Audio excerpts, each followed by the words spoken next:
que não é uma obrigatoriedade vencer o Sport que não venceu no campeonato, não é uma obrigatoriedade eliminar o Retrô. Vocês vão trabalhar para isso, mas o quanto isso afeta o seu trabalho negativamente para não se frustrar? Peraí. Não é obrigatoriedade eliminar o Retrô? Não é obrigação eliminar o Retrô? É obrigação, muita obrigação eliminar o Retrô, irmão. Demais, é muita obrigação, muita obrigação. Leiro, veja o absurdo da última pergunta. Vamos ver se vai ser um absurdo mesmo, se eu vou achar um absurdo mesmo ou não. Vamos ver. Dá um playzinho aqui, deixa eu avançar um pouquinho.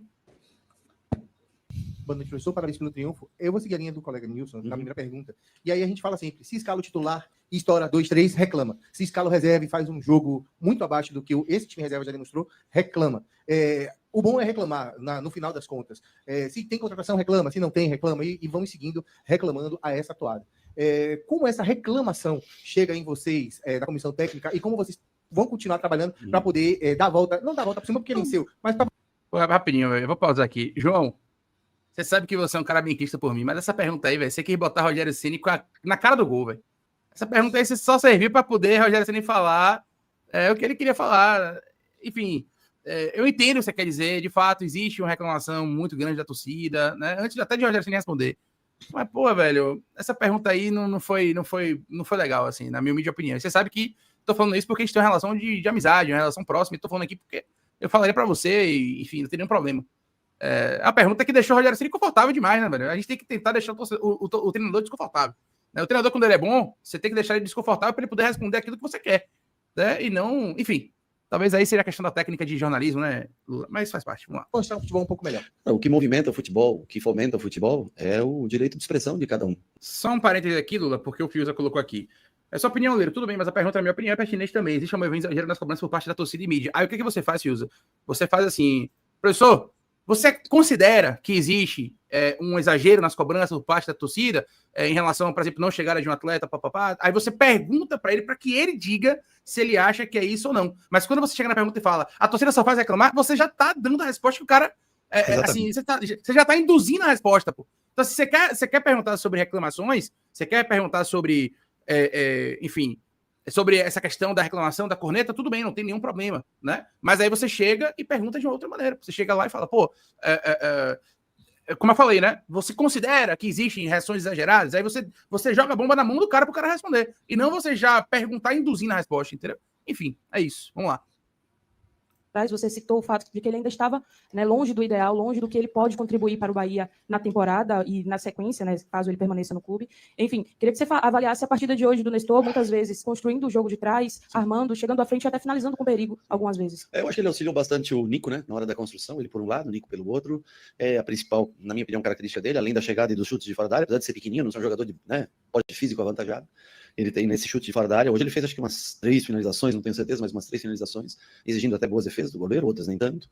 E eu acho que tem tentado melhorar, tem trabalhado para isso. Segunda-feira nós demos uma folga, ele quis treinar na segunda-feira, foi trabalhar no CT, se esforçando, tentando. Eu continuo achando que ele ainda pode render mais e que ele não encontrou o melhor dele ainda, mas eu acho que demonstra sempre esforço, demonstra sempre dedicação no treinamento.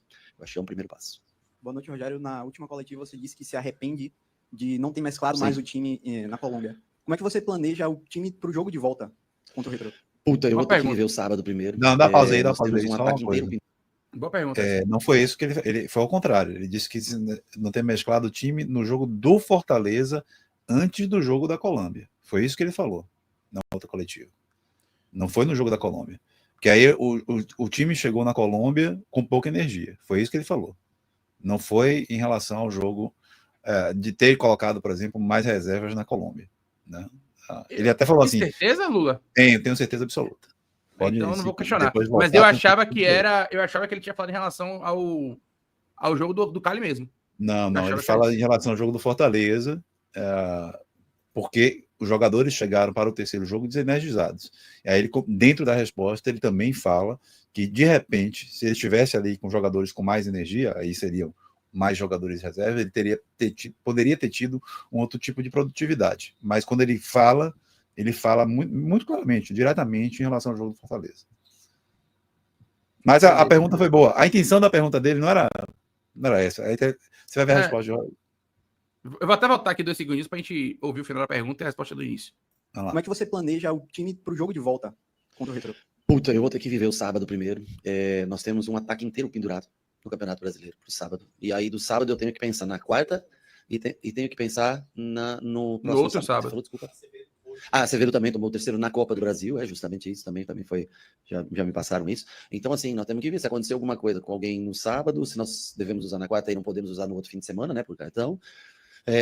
Infelizmente, tomara que não seja nada tão grave com o Pulga, mas pouco provável que ele esteja presente com a gente no jogo contra o Sport, mas que não seja algo que tire ele por muito tempo. As opções vão se encurtando, talvez temos a volta do Thiago para esse jogo já do Sport, para ter mais uma peça no elenco, mas nós tá começando a ficar no limite, e nós vamos sempre tentando encontrar uma solução para cada problema que vai acontecendo cada vez que jogamos. Esses dias foi com zagueiros, que só tinham 2 zagueiros, né? Hoje já estavam uns 3 disponíveis, quem sabe, né, mais jogadores voltando. Em breve a gente possa ter essas peças à disposição, e vamos ter que tentar encontrar uma solução no lugar do Pulga para o jogo de sábado contra o Sport, e provavelmente até, quem sabe, nas próximas rodadas. Ele, para mim, ele já botou aí, Lula, uma situação. Ele praticamente pediu reforço, né? Em outras palavras, tá ficando no limite. Ele meio que tá dizendo assim, velho, a minha interpretação não depende mais de mim, sabe? Não depende mais de mim, porque ele vai estar chegando no meu limite, não tô conseguindo, assim, o elenco, papai, lesão e suspensão, e não sei o quê. Enfim, é para ficar de olho, viu? Inclusive, ele falou muito bem, são 3 jogadores que estão pendurados, né? Ademir, Pulga e William José. Se um dos 3 tomarem cartão contra o Sport, né? Pulga não deve jogar, né? Porque a gente imagina que tá fora, mas Ademir e William José, se um dos 2 não tomarem cartão, por exemplo, a gente vai ter o desfalque de Pulga, provavelmente, contra o Fluminense, e mais Ademir ou William José, ou os 2. Então, como é que vai ser o nosso ataque contra o Fluminense? Thiago e Lúcio? Só Lúcio? Quem que vai jogar nas beiradas? Vai ter que mudar esquema, vai ter que jogar com 4 meio-campistas, enfim. É uma situação realmente que começa a ficar no limite, como disse o Rogério Ceni aí. Diga, Lu. Exato, não é isso. É a melhor resposta dele. O que de melhor se extrai nessa coletiva, né? Eu acho que é mais uma coletiva que ele faz a leitura correta do que foi o jogo, do que é o contexto, pererê, parará, né? Mas onde se extrai uma resposta diferente, uma resposta que acho que, inclusive, assim, tira um pouco dele, qual o sentimento dele em relação ao elenco que ele tem em mãos para o contexto de temporada, é a melhor. A frase, inclusive, é bem impactante, né? Eu teria usado, né, se estivesse fazendo a matéria sobre essa coletiva, eu teria usado isso. Estamos no nosso, o nosso limite. Estamos muito próximo do nosso limite. E porque essa resposta não é uma desculpa. Eu acho que ela é muito mais um recado. Tá? Ela é, assim, uma maneira também que ele usa ali para pressionar um pouco na celeridade das contratações. Né? Você já disse em algumas coletivas uma frase que é muito interessante, que ele diz que o tempo do City não é o tempo nem dele, nem o tempo diferente do tempo dele. Sim. Né? E é uma realidade. Essa é uma realidade. O tempo do City não é o tempo nem dele, nem do torcedor. Né? Então, assim, eu não vi essa resposta, por exemplo, como algumas pessoas viram, como uma desculpa, como se antecipando também não vi, a coisa. Eu achei mais uma cobrança, né, ali com classe, de que ele precisa de mais celeridade nas contratações. Boa noite, Rogério. Théo Fernandes, do Globo Esporte. Puxando o gancho de Pulga, queria que você falasse alguns panoramas sobre o que envolve o Pulga, né? Primeiro, se você já sabe qual a lesão dele, quanto tempo ele vai ficar fora. Sim. E também, mas principalmente, sobre como você pretende suprir a ausência dele. Na última coletiva, você até fala que a diretoria buscava um cara para revezar ali com ele na posição. Sim. E, enfim, simbolicamente, no jogo seguinte ele já lesiona. Queria que você falasse um pouquinho o que você pensa para repor ele ali. Hoje você usou o Iago na amplitude do lado esquerdo, e você tem poucos caras que costuma usar nessa amplitude do lado, né? O que você pretende? Bom, com relação à lesão, eu não sei qual é o grau da lesão. Amanhã provavelmente vai fazer exames, e talvez até amanhã ou na... Nem sei que dia é hoje é quarta? Ainda é quarta. Então, Ceni tava muito incomodado, velho. E o toque de limpar a mesa, e bebeu 4 copos de água, e se pegando. Ele tava muito puto, velho. Muito puto, muito puto. Só pra a gente avaliar essa expressão corporal, que a expressão corporal diz muito também. Diz muito, então, exato. Na sexta-feira, provavelmente, a gente saiba, consequentemente, vocês também saibam do tempo, da probabilidade de tempo se ele vai ficar fora, quanto tempo vai ficar fora. E aí nós estamos amanhã e sexta para tentar encontrar uma solução. Hoje, na minha cabeça, assim, de pronto, eu não, se eu dissesse para você, eu estaria mentindo, mas nós vamos tentar encontrar. Nós não temos, é a nossa busca, porque nós não temos um atleta com exatas características do Pulga. O cara talvez mais perto seria um Juan Pablo, que está lesionado e que deve demorar para voltar, né? Então, nós vamos tentar encaixar uma improvisação, ou um atleta que gosta de jogar pela direita, quem sabe botar na esquerda, não sei, ou mudamos o sistema, continuamos com o lateral alto, não sei, vamos parar, pensar, eu acho que com mais calma. É interessante, logicamente, a pergunta, mas eu não consigo responder de coração, não consigo responder de pronto, assim, acabando o jogo agora. Pausa. Venha, porque eu também tenho linha para descer aí. É a primeira vez que ele fala de Juan Pablo como um jogador substituto. Inclusive, assim, ele já usou o Juan Pablo 2 vezes pela direita, né? Ele falou assim que ele enxerga o Juan Pablo como um possível jogador pela direita, não tanto pela esquerda, que é para onde ele joga mais, na verdade, no sub-20, etc. E é para onde eu acho que ele rende mais também, né? Mas ele falou que o mais próximo que ele tem hoje no elenco é o Juan Pablo. Então isso para mim é importante, tá? Isso já coloca, eu acho, o Juan Pablo acima de outros numa concorrência. Ao mesmo tempo, a leitura que eu também faço é a quantidade de minutos que ele deu a Pulga na temporada e que ele não deu a Juan Pablo, ainda que tenham circunstâncias que justifiquem também isso, por conta das convocações para a seleção, por conta da lesão de Juan Pablo, por conta de uma outra necessidade de ter Juan Pablo jogando pelo sub-20, mas ainda assim, acho que talvez a minha leitura é que ele ainda enxergue uma distância que é importante de Eric Pulga para Juan Pablo. Mas é excelente ouvir dele, né, na minha perspectiva aqui, de que Juan Pablo é o próximo da lista, hoje naquela posição. Eu fico muito contente de ouvir isso. Espero que se torne realidade. Já externei aqui diversas vezes que acho que o Juan Pablo está hoje pronto para começar a ter muitos mais minutos no Campeonato Brasileiro, em qualquer competição. Eu coloco o Juan Pablo potencialmente e já efetivamente em várias valências acima de vários jogadores dos outros clubes, dos nossos concorrentes, que jogam naquele tipo de posição, né? Dentro dessas valências. O conjunto, talvez, as tomadas de decisão, né? Isso, o tempo, a maturidade vai dar a ele. Mas, potencialmente, em termos técnicos e físicos, ele já está à frente, já merecia ter mais minutos. Mesmo com eu acho que eu vou trazer outro ponto, além desse que você citou, que é o ponto de que ele fala de improvisação. Ele deixa muito claro, vou ter que buscar uma improvisação. Assim, velho, é como eu falo, velho, dia 31 de julho, a janela abriu já tem 21 dias, a gente tem paciência, mas paciência tem limite, velho. Não dá pra gente ficar nessa de esperar o tempo de Deus, não, velho. Né? A gente tem que agir, precisa agir, né? E a gente vai ter que fazer um jogo importante de Campeonato Brasileiro, provavelmente com improvisação. Né? Mas bota Kaique, aí você bota Kaique para começar o jogo, quem é que você bota no segundo tempo? Talvez a gente vai ser forçado a ver, por exemplo, o Iago Borducci. Eu ia dizer para você que hoje, no meu entendimento, não seria talvez o que eu fizesse, tá? Mas eu acho, olhando como o Rogério Ceni se comporta, a tendência é a gente ter Iago Borducci jogando pelo Ele vai dobrar Juba e Borducci ali, velho. Eu tenho convicção disso. Eu tenho convicção disso. E aí, velho, assim, pode fazer a função? Pode, mas desculpa, velho, pra mim é vergonhoso, velho. 18ª rodada do Campeonato Brasileiro, Bahia Esporte, Clássico Regional, Bahia lutando pelo G4, a gente tem que improvisar um ponto esquerda, porque não tem um ponto esquerda no elenco ali de Pulga, velho.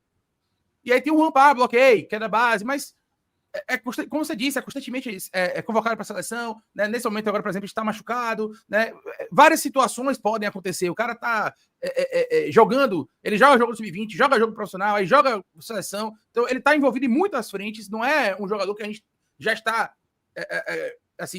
não é um jogador que já está no profissional. Ó, a partir de hoje, o Juan Pablo não joga mais nenhum jogo de base, ele vai estar no profissional e vai ser uma peça no profissional, ele ainda não é isso aí, ou pelo menos não vem sendo, né? Então se ele não vem sendo, não dá para contar 100% com ele, velho. Gostaria que estivesse contando com ele, eu gostaria, mas não dá. A gente tá falando a realidade. Nesse momento não dá, não está dando. Né? E aí, para mim, é vergonhoso a gente ir para um jogo contra o Sport, né? 18ª rodada do Campeonato Brasileiro, praticamente final do primeiro turno, né? E a gente, eu sei que tem os jogos atrasados, mas em tese, né? Seria a penúltima rodada do primeiro turno, a gente não tem um ponto esquerda reserva para Pulga. E eu falo de Pulga dependência aqui. Lula, isso aqui eu tenho muito conforto, porque eu falo de Pulga dependência aqui há pelo menos uns 3 ou 4 meses.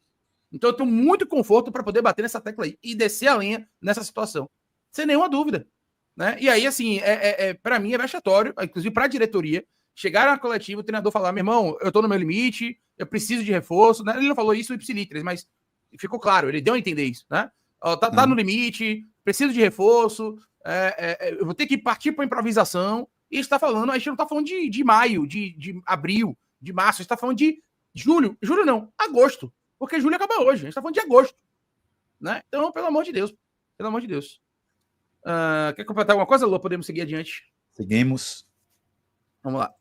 Boa noite, Rogério. Sandro Alex, do Portal Paralanet. Hoje a gente teve 2 gols de Lúcio Rodrigues e o segundo sai numa valência dele, né? Que é a pressão, que é ajudar no momento sem bola. E durante essa má fase, o Lúcio pediu para falou sobre trocar de posição, mudou até o número da camisa, mas o que fez ele retornar foi continuar fazendo as coisas boas que ele fazia. Você acha que o Lúcio vai tirar um aprendizado e vai ser algo que vai ser conversado com ele para ele evoluir e melhorar? É um jogo? Boa pergunta tua também. Acho o Lúcio, os 3 gols que ele fez nos 2 jogos foi jogando na posição que ele vinha jogando, certo? Mas é natural. Ele tinha que dar essa pancada, né? Tipo assim, eu estava certo, né? Eu estou certo. Complicado. O homem também não perde a oportunidade. Vou ouvir aqui o restante. Quando um atleta jovem, e principalmente quando ele sai do seu país, o Lúcio não é uma pessoa tão extrovertida assim, ele é mais introvertido, mais na dele, ele tem, logicamente, como nós temos outros estrangeiros, ele conversa muito com o Michel, com o Nico, enfim, os mais áreas, né, que são os que falam a mesma língua que ele, né, mas ele não deixa de se esforçar. Você mesmo citou, uma das grandes valências para mim do Lúcio é a pressão de bola que ele faz na série de jogo, e foi através disso que ele conseguiu praticamente sozinho, né, fazer o gol. Então, jogando de 9, jogando na dele, mas é que ele, como é um jogador jovem, às vezes sai do país, vai para o Uruguai, se sente um pouco melhor, e aí tem a confusão talvez na cabeça do que pedem para ele na seleção uruguaia, mais do que a gente faz aqui, né? E assim, a única coisa que fica clara é que o importante é você trabalhar, o importante é você continuar se dedicando. Em 2 jogos ele fez mais gols do que nos últimos 18, 15, 18, 20, né? Jogando na mesma função que ele jogava no ano passado. Então, rapaz, é a primeira vez que ele fala publicamente sobre esse conflito com a seleção uruguaia também. É a primeira vez. Eu não lembro de ter falado isso publicamente. Sim. Ele deixou claro, falou, velho, a gente pede uma coisa pra ele aqui, ele vai pro Uruguai, pede outra coisa lá, o cara fica perdido. Ele falou isso, assim, agora, ipsilitris, letras garrafais. O problema de Lúcio é que Lúcio está com uma demanda diferente na seleção que ele está aqui no Bahia. E ele fez questão, né? E aí é o orgulho, né, do treinador. Enfim, aí é o momento dele de brilhar, né? Porque ele é convicto de que Lúcio é um jogador mais centralizado, na cabeça dele isso faz total sentido. E, de fato, o Lúcio voltou a fazer gols e voltou a participar bem dos jogos jogando nessa função. O que demonstra que talvez toda essa situação do Lúcio era muito mais uma questão psicológica e de falta de confiança do que necessariamente de posicionamento. Mas quero ouvir sua opinião, Luiz Teles. Como comentamos ontem, né? Se há um saldo positivo da partida de ontem para o Bahia, é a confiança de Lúcio. Show. Vamos. Isso pelo resultado. Algumas semanas a gente conversava aqui, você falava sobre esse segundo período da temporada ser um período de proximidade com as frustrações. A eliminação da Colômbia veio, acontece, faz parte do processo, e desde o ano passado vocês chegaram a uma rota de que o Bahia se colocou num cenário de uma equipe bem vista pelo cenário do futebol brasileiro e também, claro, no cenário internacional com a chegada da Libertadores e a Sul-Americana também. Coincidentemente, você pega uma sequência agora de Retrô, Sport que não venceu ainda no Brasileiro, e depois tem uma decisão novamente com o Retrô, que em tese são 2 equipes naturalmente inferiores ao Bahia. O quanto essa responsabilidade de tudo que vocês vêm construindo até aqui afeta o trabalho do seu grupo, porque, querendo ou não, as frustrações vão chegar e o torcedor precisa entender que não é uma obrigatoriedade vencer o Sport que não venceu no campeonato, não é uma obrigatoriedade eliminar o Retrô, vocês vão trabalhar para isso, mas o quanto isso afeta o seu trabalho negativamente para não se frustrar? Peraí. Não é obrigatoriedade eliminar o Retrô? Não. Aí eu me recuso. Penteou demais a pergunta. Não. Vamos lá. Peraí. Não sei nem quem perguntou, viu? Não sei nem quem perguntou. Agora, não é obrigação eliminar o Retrô? É obrigação, muita obrigação eliminar o Retrô, irmão. Demais, muita obrigação. E é obrigação ser competitivo, e é obrigação um time do G4 tentar ganhar o jogo no time do Z4, sim, que é o Sport, pô. Que não ganhou de ninguém na temporada, é obrigação. É obrigação, sim. É obrigação fazer um jogo competitivo, sim. Se não acontecer, beleza, a gente vai ponderar o contexto, né? Pô, como é que foi o jogo? O Bahia jogou bem e tomou um gol de preso? O Bahia não jogou bem? A gente vai ponderar a atuação e vai ponderar as questões que levaram, eventualmente, a um não triunfo contra o Sport. Mas é obrigação o time que está brigando pro G4, né? Chegar na Ilha do Retiro e ganhar o jogo do Sport, pô. É obrigação. É obrigação. Se o time quiser se manter no G4, ele tem a obrigação de ganhar confrontos contra o time do Z4. É obrigação. Vai acontecer? Não sei, mas a obrigação ele tem. É obrigação o Bahia ganhar do Retrô, sim, e eliminar o Retrô, sim. É um time de Série C. É obrigação. E é obrigação ganhar no Sport. É obrigação. Nesse contexto que a gente está vivendo hoje, é obrigação do Bahia ganhar no Sport. Se fosse um outro contexto, beleza. Mas é um Bahia que está no G4 contra um Sport que está na lanterna e não ganhou de ninguém no campeonato. Pelo amor de Deus, olha. Aí essa pergunta foi... E outra, Lula, desculpa. Outra. Querendo ou não, as frustrações vão chegar. Querendo ou não, por quê? Não, porra. Podem acontecer as frustrações? Podem, mas querendo ou não, você está dizendo que vão acontecer? Você está fadando o Bahia frustrações na temporada? Pergunta muito infeliz. Não sei quem perguntou, mas a pergunta é muito infeliz. Muito. Vamos lá. Vamos ver a resposta dessa pergunta infeliz, na minha opinião. Eu acho que a gente tem pressão, porque é um clube grande e casa cheia, joga sempre um estádio, no mínimo, com 70% da sua capacidade de lotação. Nós não temos obrigação, modo de dizer, mas, em tese, nós temos que passar do Retrô. De uma maneira ou outra, nós temos que encontrar um jeito de passar. Que bom que ele respondeu. Pode acontecer, pode. Outros times aí foram eliminados, grandes equipes para times da Série C, pode acontecer. Mas, em tese, nós temos que entender que é nosso dever botar o Bahia na outra fase. Agora, nós vamos ter que lutar muito. O time deles é competitivo, é um time que também briga, também luta, né? Com relação ao Sport, eu repito, o Sport tem feito melhores jogos. Ele ouviu a minha crítica do Media Trend na passagem. Exato, agora ele fez a resposta certa. Colocou as coisas nos seus lugares, puxou a brasa para a sardinha dele. A gente vai ter que jogar bem, a gente vai ter que jogar muito para poder eliminar. É um time que mostra competitividade. A gente tem a obrigação de ganhar, porra. É isso aí. Foi bem. É isso.